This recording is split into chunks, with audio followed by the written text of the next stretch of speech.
140 കോടി ജനങ്ങൾക്ക് വേണ്ടി ബഹിരാകാശ യാത്ര നടത്തിയ ഗഗനചാരി ശുഭാംശു ശുക്ലയുടെ വാക്കുകൾക്ക് കാതോർക്കുകയാണ് ഭാരതം.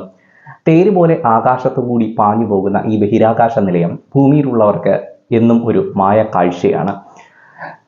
ശുഭാംശു ശുക്ല അവിടെ 18 ദിവസമാണ് ആ ബഹിരാകാശ നിലയത്തിൽ കൂടി സഞ്ചരിച്ചത്. ആ ശുഭാംശു ശുക്ലയുടെ വാക്കുകൾ ശാസ്ത്രജ്ഞർക്കും ആബാലവൃദ്ധം ജനങ്ങൾക്കും ഇവിടുത്തെ ഭരണാധികാരികൾക്കും എല്ലാം ഒരുപോലെ പ്രധാനപ്പെട്ടതാണ്. കൂടുതൽ അറിയാം, വെൽക്കം ടു വിവേക്സ് വ്യൂസ്. ബഹിരാകാശത്ത് നിന്ന് 230 സൂര്യാസ്തമയങ്ങൾ കണ്ടാണ് ശുഭാംശു ശുക്ല മടങ്ങി വരുന്നത്. തലങ്ങും വിലങ്ങും സൂര്യ വലം വെച്ചു. ആക്സിയം സ്പേസ് പറയുന്നത് 230 തവണയാണ് അദ്ദേഹം ഭൂമിയെ ചുറ്റിക്കണ്ടതെന്നാണ്.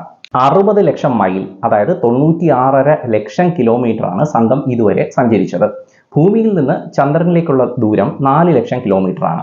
അതായത് 12 തവണ ചന്ദ്രനിൽ പോയി തിരിച്ചു വരുന്ന ദൂരമാണ് ശുഭാംശു ഇതുവരെ സഞ്ചരിച്ചത്. കാലിഫോർണിയക്കടുത്തുള്ള സാന്റിയാഗോ കടലിൽ വന്നിറങ്ങിയ ശുഭാംശു ഭൂമിയുമായി പൊരുത്തപ്പെടാനുള്ള പരിശീലനത്തിലാണ്. അതിനുശേഷം ഭാരതത്തിലേക്ക് മടങ്ങും. ബഹിരാകാശത്ത് നിന്ന് പ്രധാനമന്ത്രിയുമായും ISRO ചെയർമാനുമായും ഭാരതത്തിലെ വിദ്യാർത്ഥികളുമായും ഒക്കെ ശുഭാംശു സംവദിച്ചിരുന്നു. അന്ന് പറഞ്ഞതുകൂടാതെ ഇനി പറയാനുള്ളതും ബഹിരാകാശത്ത് കൊണ്ടുവന്ന വസ്തുക്കളും എല്ലാം കൗതുകം ജനിപ്പിക്കുന്നുണ്ട്. എങ്ങനെ വെള്ളം കുടിച്ചു, ഉറങ്ങി, നടന്നു, പ്രഭാത കൃത്യങ്ങൾ ചെയ്തു, അവിടുത്തെ രാപ്പകലുകൾ എങ്ങനെ, ഇതെല്ലാം ശുഭാംശുവിൽ നിന്ന് നമുക്ക് അറിയാനുണ്ട്. ഇന്ത്യയുടെ ബഹിരാകാശ ദൗത്യമായ ഗഗൻയാനിൽ ഇനി എന്തൊക്കെ ചെയ്യണം, അതൊക്കെ ശുഭാംശുവിൽ നിന്ന് വേണം ശാസ്ത്രജ്ഞർക്ക് കൂടുതലായി അറിയാനുള്ളത്. ബഹിരാകാശത്തെ വിത്തുകൾ മുളയ്ക്കുമോ, എന്ത് തരം വിത്തുകളാണ് മുളയ്ക്കുന്നത്, പിന്നെ അവിടെ പോയിട്ട് തിരിച്ചു വരുമ്പോൾ അസ്ഥികൾക്ക് എന്തൊക്കെ പ്രശ്നമുണ്ടാകും, നമ്മുടെ ആരോഗ്യത്തിന് എന്തൊക്കെ മാറ്റം ഉണ്ടാകും എന്നൊക്കെ ഡോക്ടർമാർക്ക് അറിയാനുണ്ട്. അവിടെ കമ്പ്യൂട്ടറുകൾ എങ്ങനെ പ്രവർത്തിക്കും, കൂടുതൽ എന്തൊക്കെ പരിഷ്കാരങ്ങൾ ചെയ്യാനാകും, ഇതൊക്കെ IT വിദഗ്ധർക്കും അറിയേണ്ടതുണ്ട്.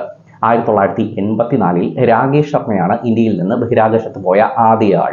ബഹിരാകാശത്ത് നിന്ന് തിരിച്ചെത്തിയ ശുഭാംശുവിന് ഇന്ത്യയിലെത്താൻ ഇനിയും കാത്തിരിക്കണം. 7 ദിവസത്തെ പുനരധിവാസ പരിശീലനമുണ്ട്.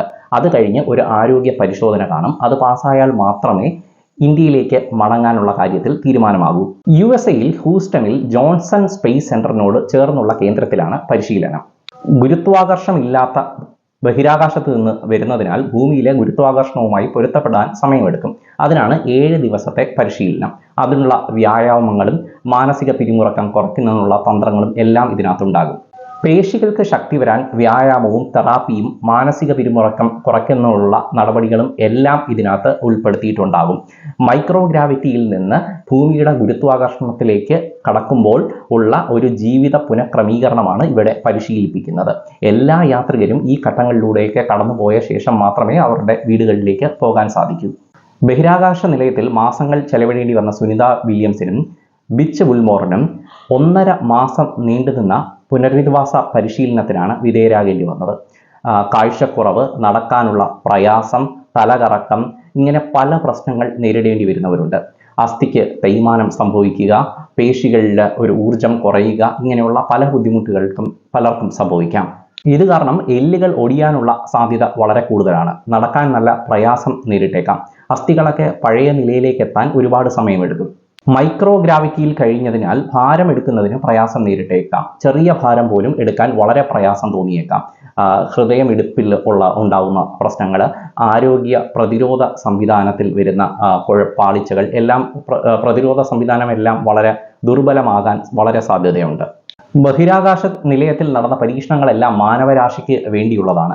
18 ദിവസം കൊണ്ട് ഒരുപാട് പരീക്ഷണങ്ങൾ അവിടെ നടന്നു. അതായത് ബഹിരാകാശത്ത് പോകുന്ന യാത്രികരുടെ അസ്ഥിക്കൊക്കെ തേയ്മാനം സംഭവിക്കാനുള്ള സാധ്യതകൾ എത്രത്തോളം, അത് കുറയ്ക്കാൻ എന്തൊക്കെ സ്വീകരിക്കാം, മനുഷ്യൻ്റെ ഉത്ഭവം അല്ലെങ്കിൽ ഭൂമിയിൽ ജീവൻ്റെ ഉത്ഭവം തന്നെ എങ്ങനെയാണ്, പിന്നെ കമ്പ്യൂട്ടറുകൾ അവിടെ ഗ്രാവിറ്റി ഇല്ലാത്ത സ്ഥലത്ത് അവിടുത്തെ അതിൻ്റെ പ്രവർത്തനം എങ്ങനെയാണ്, എങ്ങനെ മെച്ചപ്പെടുത്താം, ഇതെല്ലാം ഗവേഷണത്തിൽ ഉൾപ്പെടുന്ന കാര്യങ്ങളാണ്.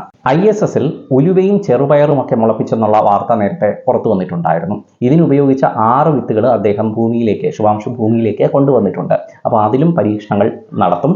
മാത്രമല്ല അവിടെ സൂക്ഷ്മ ഗുരുത്വാകർഷണത്തിൽ ഏറ്റവും പ്രതിരോധ ശേഷിയുള്ള ജീവികളെക്കുറിച്ചുള്ള പഠനവും നടന്നിട്ടുണ്ട്. ബഹിരാകാശത്ത് അസ്ഥികൾക്കുണ്ടാകുന്ന ഒരു സാന്ദ്രത കുറവ്, ബലക്കുറവ്, ഇതിനൊക്കെ നേരിടുന്നതിനെ പറ്റിയുള്ള പരീക്ഷണങ്ങളും നടന്നിട്ടുണ്ട്. ബഹിരാകാശ യാത്രികൾ നേരിടുന്ന ഏറ്റവും ഗുരുതരമായ ഒരു പ്രശ്നമാണിത്. മാത്രമല്ല ഈ അസ്ഥി പൊടിയുന്ന അസുഖമായ ഓസ്റ്റിയോപോറോസിസ് എന്ന് പറഞ്ഞ അസുഖത്തിൽ ഒരു വഴിത്തിരിവാകുന്ന രീതിയിലുള്ള ഗവേഷണങ്ങളും നടക്കുന്നുണ്ട്.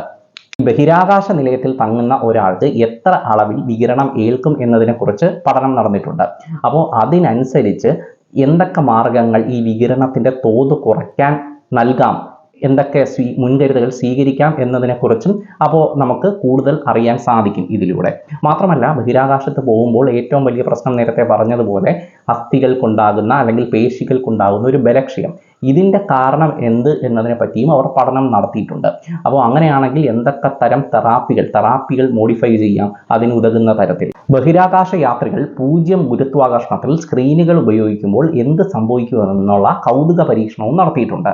ബഹിരാകാശത്ത് നിന്ന് ശുഭാംശു ശുക്ല തിരിച്ചെത്തിയതോടുകൂടി ഇന്ത്യയുടെ മനുഷ്യ ബഹിരാകാശ ദൗത്യമായ ഗഗൻയാൻ ഒരു പടി കൂടി മുന്നോട്ട് കടന്നിരിക്കുകയാണ്. ഇന്ത്യയുടെ 2ാമത്തെ ബഹിരാകാശ സഞ്ചാരിയാണ് ശുഭാംശു ശുക്ല. ആദ്യത്തെയാൾ 1984 റഷ്യയുടെ സോയൂസ് പേടകത്തിൽ ആണ് ബഹിരാകാശത്തേക്ക് പോയത്, നമ്മുടെ സ്വന്തം രാകേഷ് ശർമ്മ. ഇനിയൊരു ഇന്ത്യക്കാരൻ ബഹിരാകാശത്തേക്ക് പോകുന്നത് സ്വന്തം പേടകത്തിലായിരിക്കും. 2 വർഷത്തിന് ശേഷം അത് യാഥാർത്ഥ്യമാകുമെന്ന് നമുക്ക് പ്രതീക്ഷിക്കാം. എന്തായാലും അതിൻ്റെ ഒരുക്കങ്ങളെല്ലാം അവസാന ഘട്ടത്തിൽ തന്നെയാണ്. ഇന്ത്യൻ ബഹിരാകാശ യാത്രികരെ 400 കിലോമീറ്റർ ഉയരത്തിലേക്ക് അയച്ച് താഴ്ന്ന ഭ്രമണപഥത്തിൽ ദിവസങ്ങൾ എടുത്ത് ശേഷം അവരെ തിരിച്ചെത്തിക്കുക എന്നുള്ളതാണ് നമ്മുടെ ഗഗൻയാൻ ദൗത്യം. 2022 നമ്മളിത് പ്ലാൻ ചെയ്തിരുന്നത്. എന്നാൽ കോവിഡ് കാരണം ഇത് ഒരുപാട് നീണ്ടുപോയി. എന്തായാലും ഗഗൻയാന് കൂടി ഒരു മുതൽക്കൂട്ടാകാനാണ് നമ്മൾ 550 കോടി രൂപ ചെലവഴിച്ച് ശുഭാംശു ശുക്ലയെ സ്പേസിലേക്ക് അയച്ച് ഇപ്പോൾ തിരിച്ച് കൊണ്ടുവന്നിരിക്കുന്നത്. അതെന്തായാലും ഒരു ഗഗൻയാന് വലിയ മുതൽക്കൂട്ടാകും അദ്ദേഹത്തിൻ്റെ അനുഭവങ്ങൾ എന്ന് തന്നെ നമുക്ക് പ്രത്യാശിക്കാം. മറ്റ് 3 പേരും കൂടിയാണ് ഇനി നമ്മുടെ ഗഗൻയാൻ ദൗത്യത്തിൽ പോകാനുള്ളത്. ഒന്ന് പ്രശാന്ത് ബാലകൃഷ്ണൻ, നമ്മുടെ നടി ലെനയുടെ ഭർത്താവാണ്. പിന്നെ അജിത് കൃഷ്ണൻ, അങ്കദ് പ്രതാപ് എന്നിവരാണ് മറ്റ് 2 പേര്. അപ്പോൾ ഗഗൻയാൻ പദ്ധതിക്കായി ഇന്ത്യ ചെലവഴിക്കുന്നത് 33,000 കോടി രൂപയാണ്. അപ്പോൾ 2 വർഷത്തിന് ശേഷം എല്ലാം നടക്കുമെന്ന് നമുക്ക് പ്രതീക്ഷിക്കാം. നന്ദി.